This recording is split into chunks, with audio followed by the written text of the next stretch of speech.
Terminologi terorisme ada sekitar 1.300 pengertian terorisme. Wow. BNPT sendiri selalu bilang bahwa masalah penanggulangan terorisme tanggung jawab semua orang, semua pihak.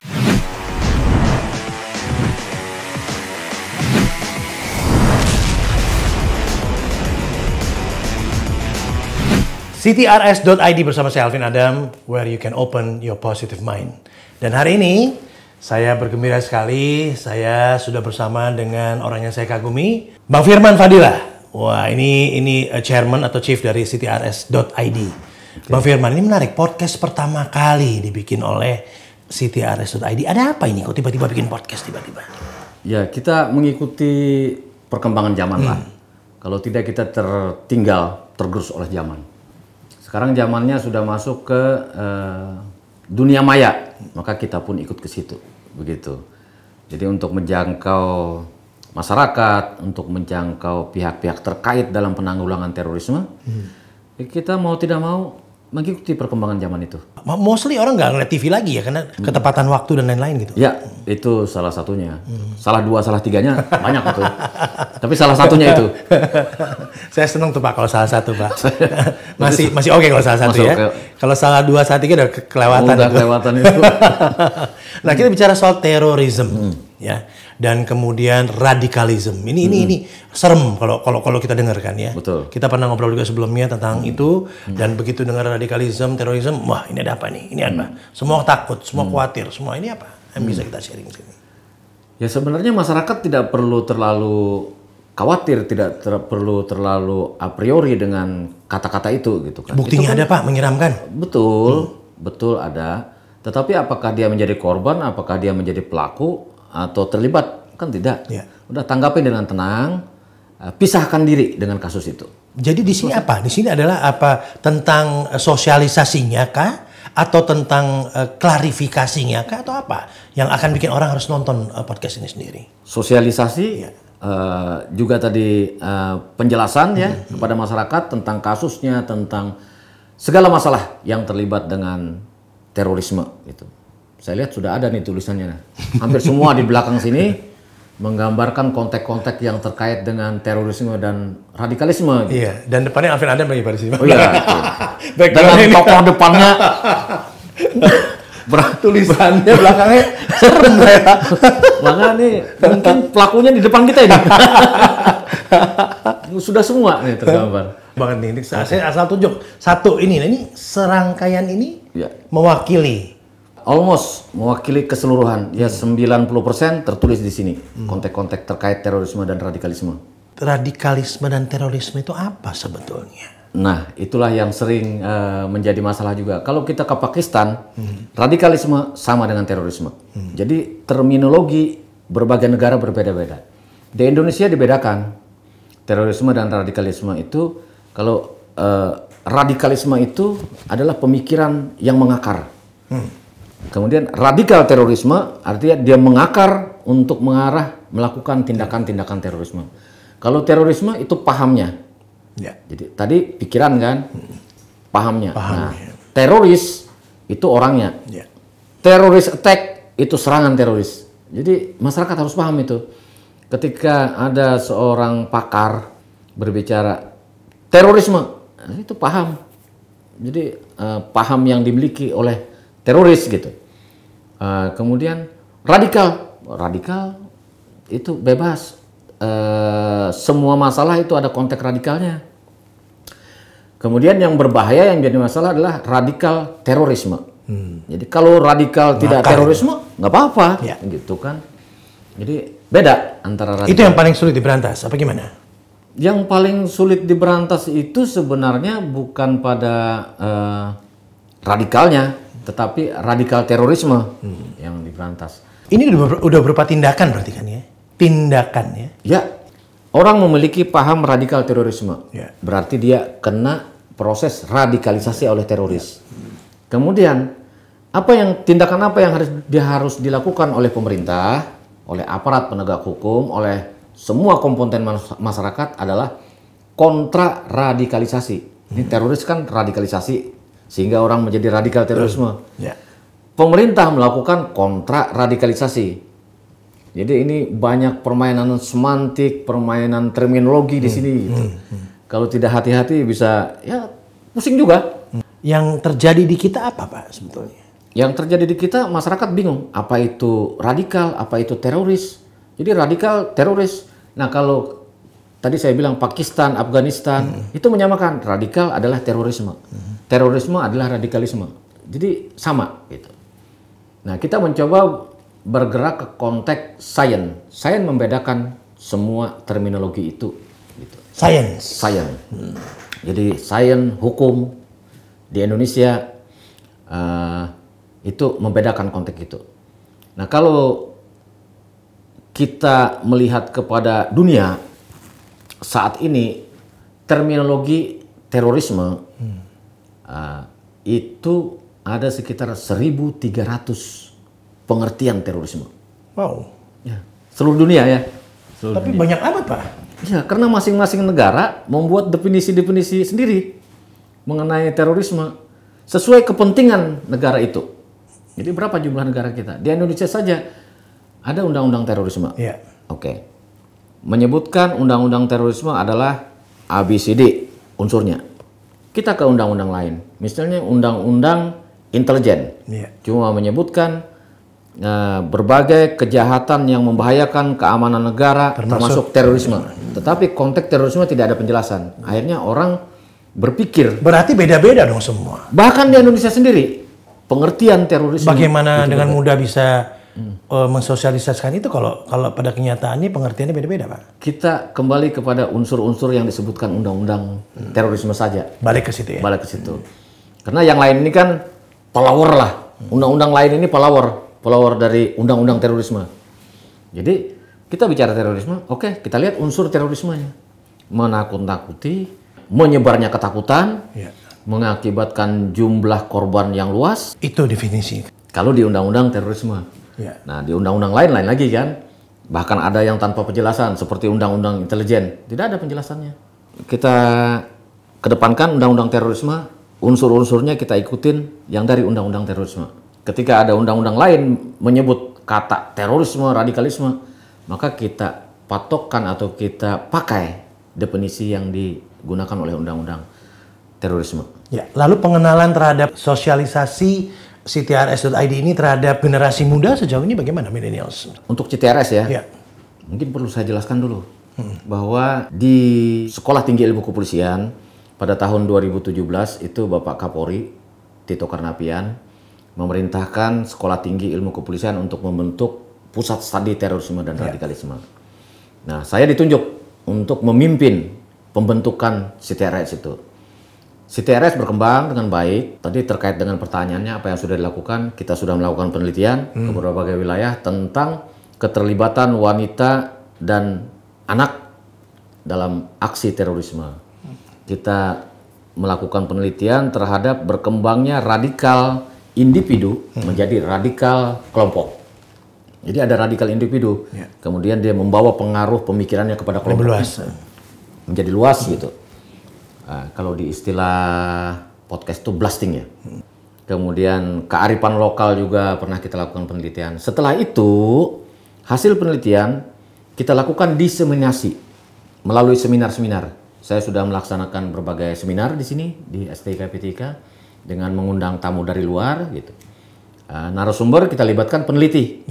Jadi peneliti yang melaksanakan penelitian itu narasumber penelitian. Ya langkah kita lakukan karena dari tahun 2017 sampai tahun 2020 itu kita masih bisa bergerak normal. Penelitian diseminasi. Masuk ke 2020 terjadilah gelombang COVID. Betul. Kita bergerak secara fisik terhambat total. Nggak mungkin. Nah, dari kondisi itu kemudian saya bicara dengan kawan-kawan, termasuk dengan Hairul Amri gitu kan. Hairul Amri bilang, "Bang, kita masuk ke dunia maya." Setelah saya pikir, oh bagus juga nih. Maka terbentuklah CTRS ID. Kira-kira begitulah. Ya, jadi yang melahirkan CTRS ID ini termasuk Hairul Amri Nasution. Mengandung dulu dia sebelum melahirkan. Ternyata abang ini bisa bercanda juga ya? Ya, Sedikit-sedikit. Tapi tadi lancar kalau ngobrol bang ya? Iya. Kadang-kadang katanya suka bisa juga terpatah-patah kata-katanya. Apa terlalu canggih sekali? Jadi kadang-kadang terlalu banyak dikuasai. Tadi lancar ya? Lancar sekali. Saya sampai bingung. Ini Berarti saya dalam keadaan trends itu. Tapi ini menarik ya, maksud saya gini, di situasi seperti sekarang ini kekhawatiran, ketakutan tentu ada. Ya. Lalu muncul ada CTRS.id ini akan memberikan di mana kita akan bisa memiliki pemikiran yang positif tentang hal yang mungkin nggak positif. Ya. Ya kan, ya kan, Betul. ya kan. Nah, ini dicoba untuk disosialisasikan pada masyarakat tentang ini gitu lah. Nah, seberapa besar goals daripada CTRS.id ini sebetulnya? Sangat besar ya. Kalau saya kembali pada saat pembentukan CTRS, berarti kan CTRS ID ada di dalamnya, di dalam CTRS. Salah satu goal CTRS adalah menjadi rujukan nasional dalam penanggulangan terorisme. Tapi kan badannya udah ada Pak di atas ya? Betul. Nah. Itu kan berbicara BNPT ya? Iya, betul. Oke, BNPT itu adalah organ negara. Ya. Sedangkan BNPT sendiri selalu bilang bahwa masalah penanggulangan terorisme ini tanggung jawab semua orang, semua pihak. Nah, kita adalah bagian dari itu. Dari unsur akademisi dan juga melibatkan unsur masyarakat. Makanya semua harus memahami betul. Betul. Ya, dari unsur polisi, masyarakat dan semua tentang ini dulu ya. Ya. Nah, setelah itu kita bersama-sama ada sinergi. Misalnya saya membuat kegiatan aktivitas, entah itu seminar, entah itu pelatihan, bahkan podcast ini pun kita berkoordinasi dengan BNPT dan BNPT sangat support, sangat mendukung. Saya terima kasih sama itu Kepala BNPT Bang Boy, Rapli Amar. Dia selalu mensupport gitu. Oke Pir, bagus. Sinergi lah. Menyatakan yang benar itu benar, yang salah itu salah. Jadi tidak ada tendensi terorisme, radikalisme, ini, kelompok ini, agama ini, enggak. Gitu.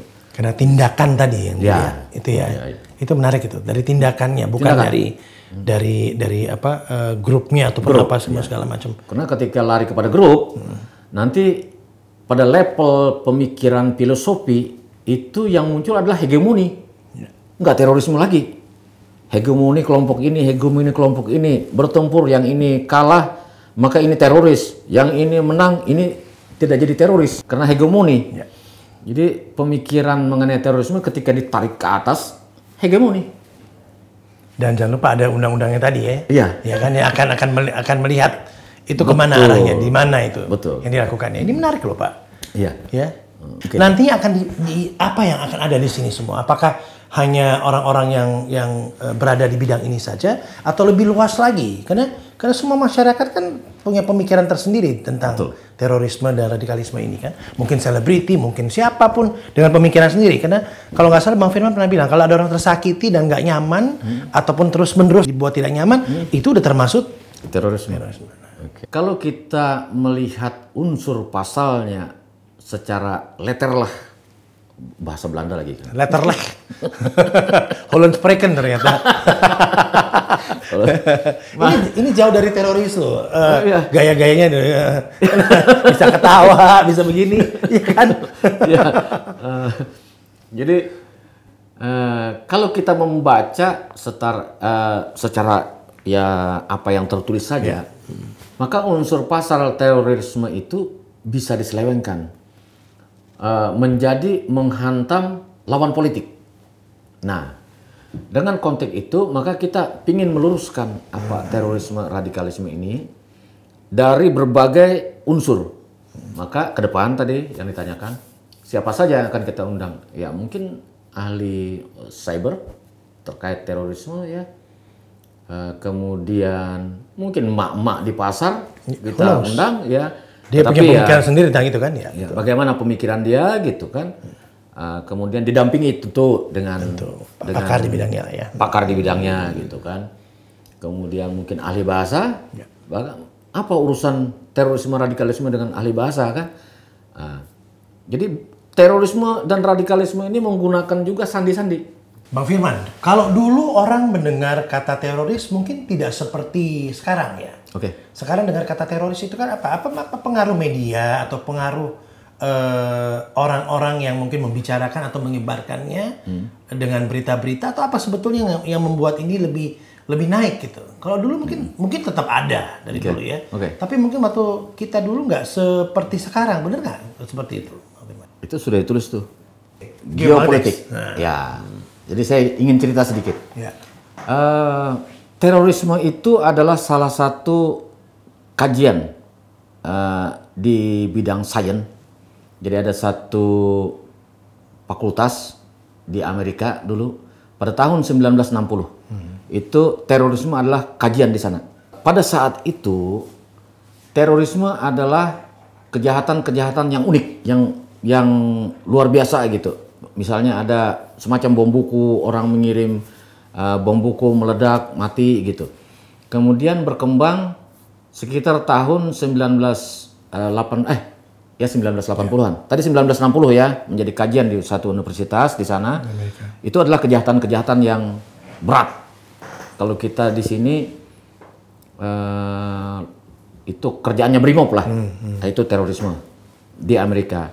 Kemudian dalam perkembangannya sekitar tahun 1980-an berkembang lagi dari hasil penelitian para ahli di sana bahwa terorisme adalah kejahatan yang dibuat oleh orang yang memiliki penyakit psikologi, psikomatik. Nah, kemudian itu berkembang sampai saat itu.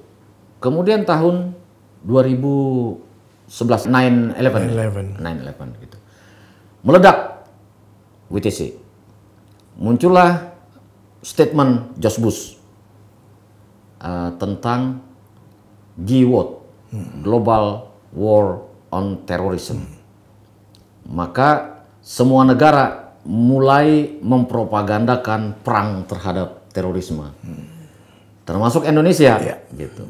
Indonesia sendiri kemudian kan ada bom Bali 1, bom Bali 2, itu menambah gemak GWOT tadi.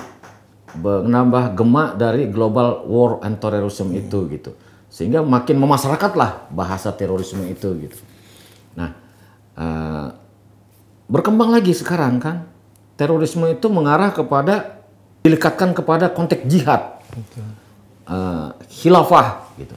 Jadi ada pencucian otak dan lain-lain. Proses geopolitik di sana dari kejahatan berat menjadi kejahatan yang dilakukan oleh orang yang memiliki penyakit psikomatik, menjadi kejahatan extraordinary, kemudian kejahatan yang terkait dengan Islam, gitu, jihad, khilafah, gitu. Dari sejarah itu saja kita melihat bahwa di situ ada permainan yang dipengaruhi oleh kebijakan dunia, geopolitik, politik global, gitu.